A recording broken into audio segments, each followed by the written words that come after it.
Hi, ഞാനിന്ന് വളരെ എളുപ്പത്തിൽ എന്നാൽ നല്ല രുചിയുള്ളതുമായ ഒരു ഉള്ളിത്തീയലിൻ്റെ റെസിപ്പിയാണ് ഇവിടെ കാണിക്കുന്നത്.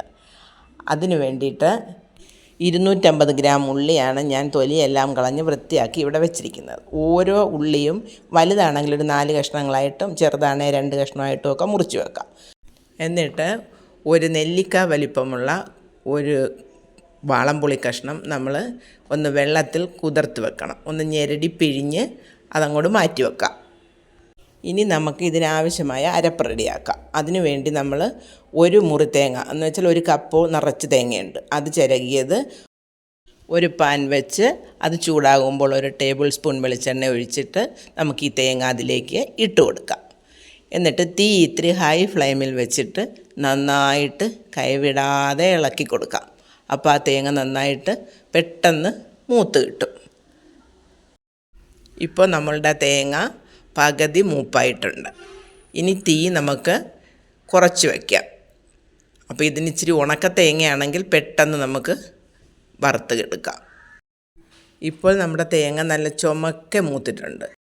തീ ഓഫ് ചെയ്ത് വെച്ചിട്ട് 1 ടേബിൾ സ്പൂൺ മല്ലിപ്പൊടിയും 1 ടേബിൾ സ്പൂൺ മുളക് പൊടിയും 1/2 ടീസ്പൂൺ മഞ്ഞൾപ്പൊടിയും ഇട്ടിട്ട് ആ പാനിൻ്റെ ചൂടിൽ തന്നെ ഈ മസാല ഒന്ന് മൂപ്പിച്ചെടുക്കാം. ഇതൊന്ന് ചൂട് ആറിയതിന് ശേഷം മിക്സിയുടെ ഒരു ചെറിയ ജാറിലേക്ക് ഇട്ടിട്ട് ഒട്ടും വെള്ളം ഒഴിക്കാതെ നന്നായിട്ടൊന്ന് അരച്ചെടുക്കാം. അരച്ചെടുക്കുമ്പോൾ നല്ല എണ്ണയോടുകൂടി തന്നെ അരപ്പൊന്ന് ലൂസായി അരഞ്ഞു കിട്ടും. ഈ അരപ്പ് നമുക്ക് മാറ്റി വെക്കാം. എന്നിട്ട് നമ്മൾ ഒരു പാൻ അടുപ്പത്ത് വെച്ച് ഒരു 2 ടേബിൾ സ്പൂൺ വെളിച്ചെണ്ണ അതിലേക്ക് ഒഴിച്ച് അതൊന്ന് ചൂടായി വരുമ്പോൾ നമ്മൾ അരിഞ്ഞു വെച്ചിരുന്ന ഉള്ളി അതിലേക്ക് ഇട്ട് കൊടുക്കാം.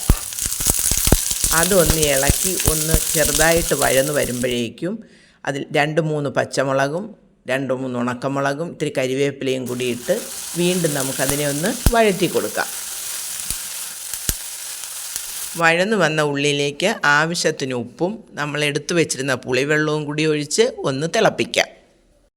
ഉള്ളി നന്നായിട്ട് തിളച്ച് വന്നപ്പോഴേക്കും നമ്മൾ അരച്ച് വെച്ചിരുന്ന അരപ്പ് ഈ ഉള്ളിയിലേക്ക് ചേർത്ത് കൊടുക്കാം.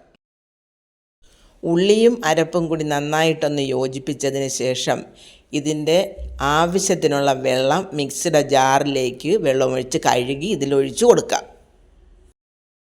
എന്നിട്ട് ഇതെല്ലാം കൂടി ഒന്ന് തിളച്ച് വരുമ്പോഴേക്ക് നമുക്ക് ഈ കറി ഒന്ന് ഒരു 5 മിനിറ്റ് ഒന്ന് അടച്ചു വെക്കാം. അതിനുശേഷം ആ മൂടി മാറ്റിയിട്ട് നമ്മൾ കറി ഒന്ന് ഇളക്കി തുറന്ന് വെച്ച് അതൊന്ന് വറ്റാനായിട്ട് അനുവദിക്കാം. അപ്പോഴേക്കും നമ്മുടെ തീയലിൻ്റെ എണ്ണയെല്ലാം തെളിഞ്ഞ് കറിയൊക്കെ റെഡിയായി വന്നു. നമ്മൾ തീയൊക്കെ ഓഫ് ചെയ്ത് വെച്ചിട്ടുണ്ട്.